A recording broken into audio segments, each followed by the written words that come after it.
it and why he had it. And I want to tell you this. Okay. Some of you have this understanding. Imran Gandhiji was a lawyer. He studied law. He was a barrister. And that's why I think he has this argumentative personality or the trait. I want to correct you there. Gandhiji was a failed lawyer.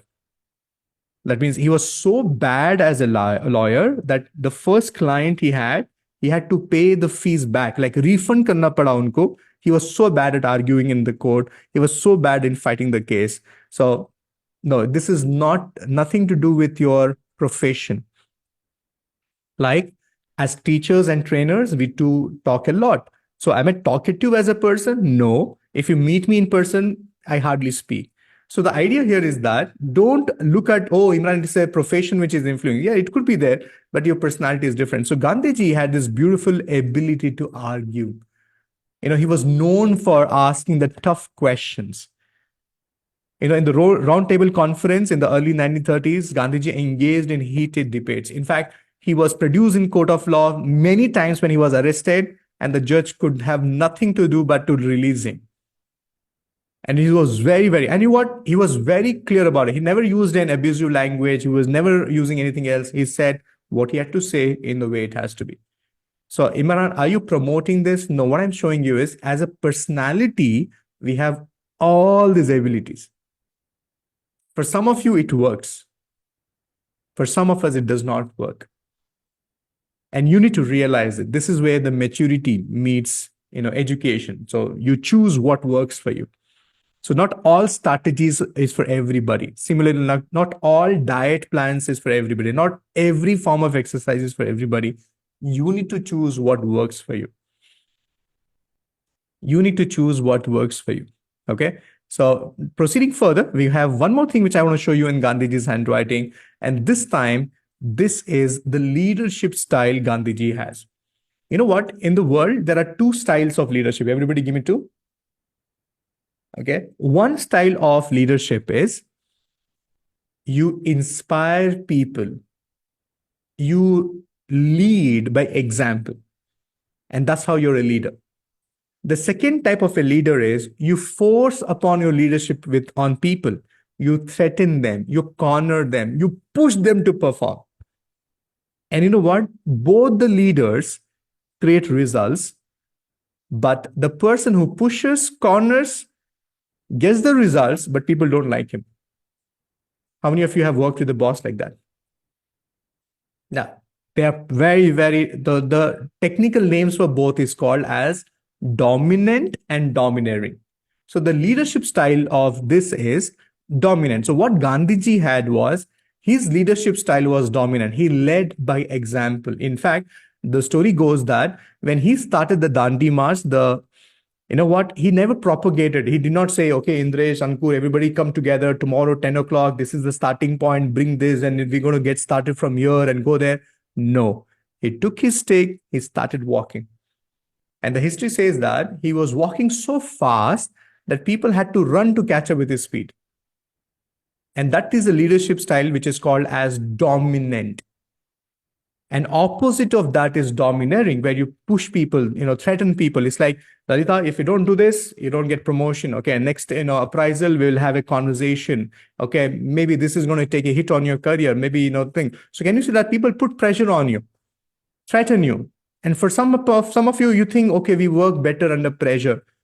Stop telling all these stories to yourself. Okay, it does not work that way all the time.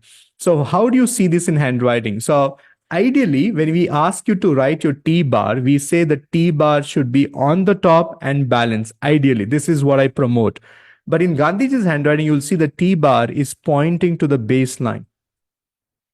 The T bar is pointing to the baseline. And you know what? This is basically telling you this is dominant. See this here? How many of you are able to see that? It's pointing to the baseline. This is called dominating.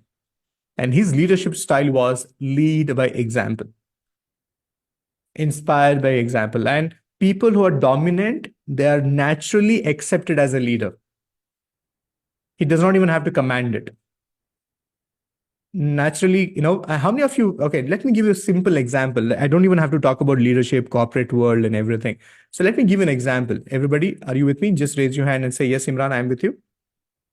How many times have you met people in weddings, functions, get together?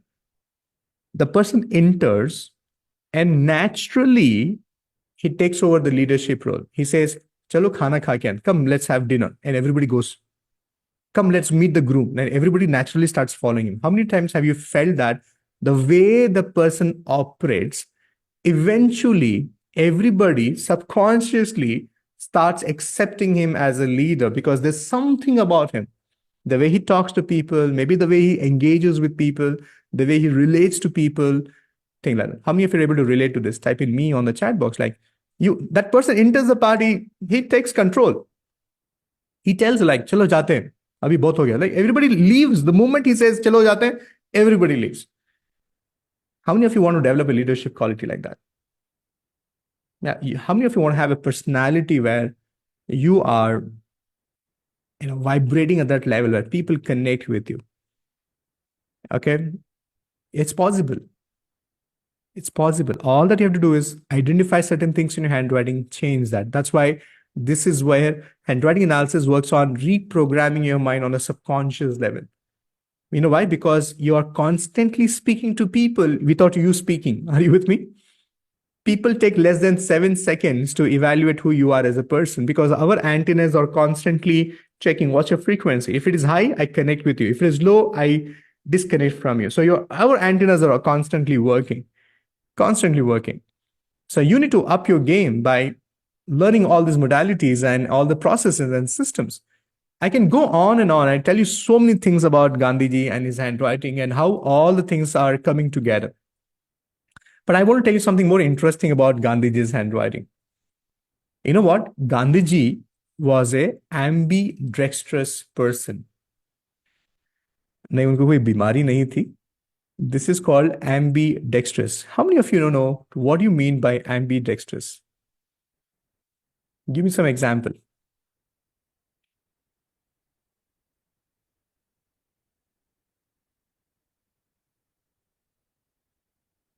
Thank you, Joe. No, Madhurima. No. Ambidextrous means these people can write with both the hands.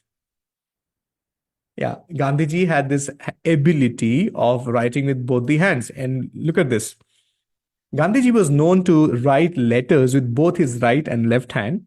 Gandhiji once mentioned that he consciously developed ambidexterity as part of his self-discipline and personal growth.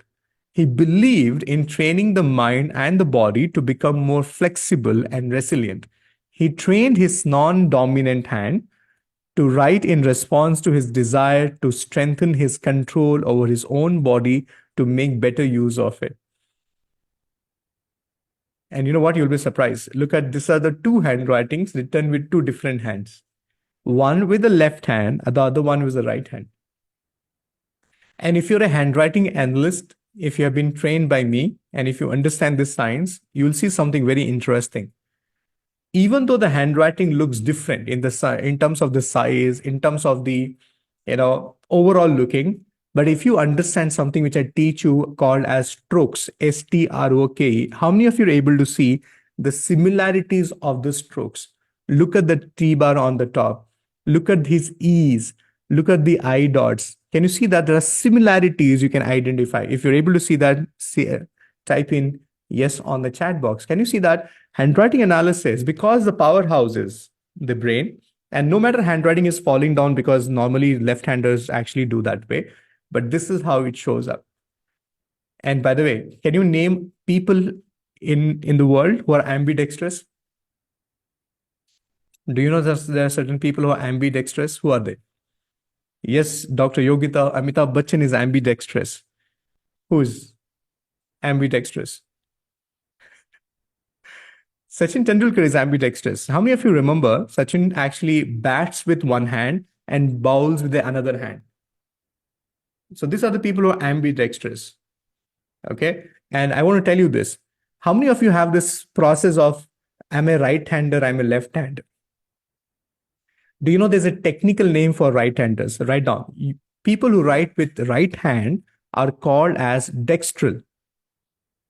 Okay. And people who write their right use their right hand as a writing hand, they are stimulating more the left brain, the logical brain, the the gain. So that's why all the people who write, there are two parts to your brain. The left brain gets activated for the right-handed, and for the left-handed, the right brain. Right brain is all about emotions, connectivity, people, energy, and everything there. Now, Imran, do you suggest I write with both the hands? The answer is very simple. No. First, improve your handwriting, better your handwriting with one hand. Then you confuse your brain with the another hand. Otherwise, na ye likhayega, na ye likhega. Things will be there. So first, balance it with one hand, get this mastery, then you write this. Okay, then you know what will happen. You start writing like this, you'll make like handwriting which is like this now. So take care of that. The second thing which is very important is that if you are a parent and if your child is using left hand, please don't forcefully change that. In India, there's a taboo around left hand using. So my suggestion is what happened with you should not be passed on as a legacy with others. If you naturally the child is picking up the left hand as a dominant hand, allow that to happen. Okay, there's no conscious decision the child does. But if you're trying to forcefully change, you're messing with the brain of the child and you're going to impact his confidence. Okay, I have two wonderful boys. One is 11 years, another one is 6. My younger child is a left-hander. Okay, naturally his hand goes forward is a left. And as all grandparents, everybody's like, no, no, right hand. And he's like, sometimes he does not even raise hand if he wants something. You know why? Because he's not sure kya uthaun. So he's waiting. Yeah, he does not eat when he's outside. No, he does not eat when he's learning. Can you see that how it impacts on his psychology that if I pick up, they'll point out. So I rather not take it. Can you see that there? I know we all have seen it. I have seen my friends, उनके हाथ को पीछे बांध दिया जाता था. So never do that, okay? It's natural ability, make it happen. Okay खुदा ने दो हाथ दिए तो इसमें क्या अच्छा और क्या बुला है यार. दो आंखें दी हैं, ये अच्छी आंखें बुरी आंखें ऐसा कुछ नहीं होता है. सो आंखें आंखें होती है, जो काम करना चाहिए वो कर रहा है. तो that's the idea about it. Are you all think?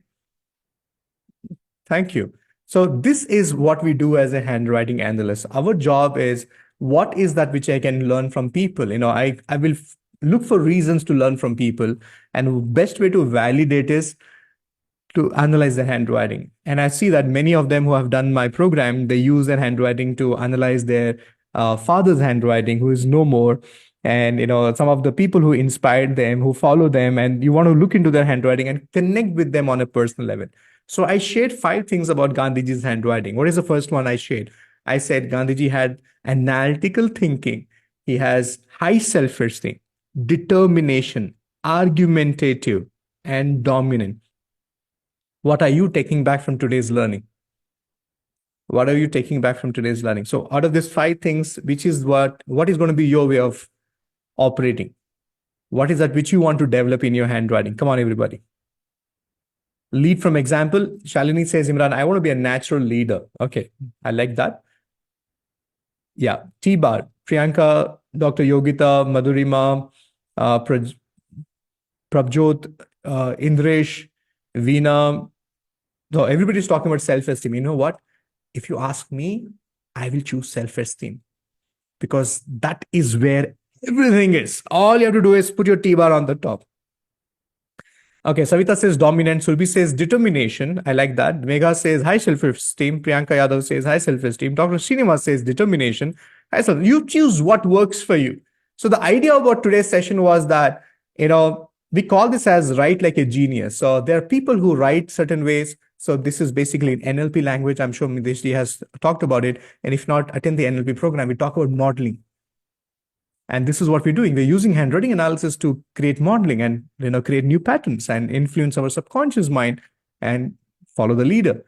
Okay, so graphotherapy not only helps us in identifying handwriting and the patterns, we also change handwriting to influence your subconscious mind and the best way to do it. So before I'll say bye to you all, certain things to take care of. Don't write like this. Don't write like this. Okay, don't write like this. So if at all you want to go back home, what is the thing which you need to focus on your handwriting? Watch me. Put your T-bar on the top. Take this as a challenge. Make sure it's balanced. 50% here, 50% there on the top. Now, if you're worried, Imran, it looks like a capital letter. As long as you're not writing any academic exam, if you're not a student, please write this. Okay. So put your T-bar on the top. How do you write my Y's? Always complete your Y's. Always complete your G's. So these are two things to take back from today's session. Don't do anything else. Because for me, what comes before changing is understanding what to change. Are you all with me? Great.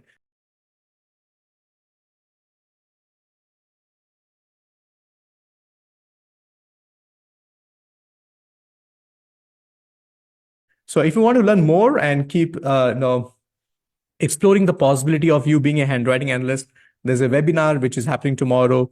Go ahead, click on it, register, and you will understand more about your signature tomorrow.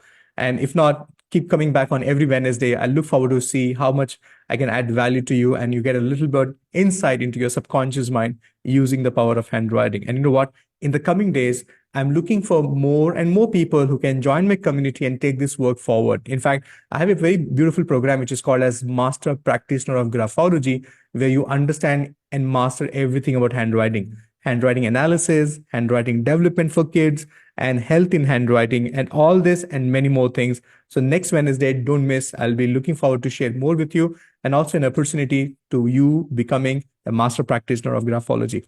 Till the time, please take care of yourself. I'll see you all soon.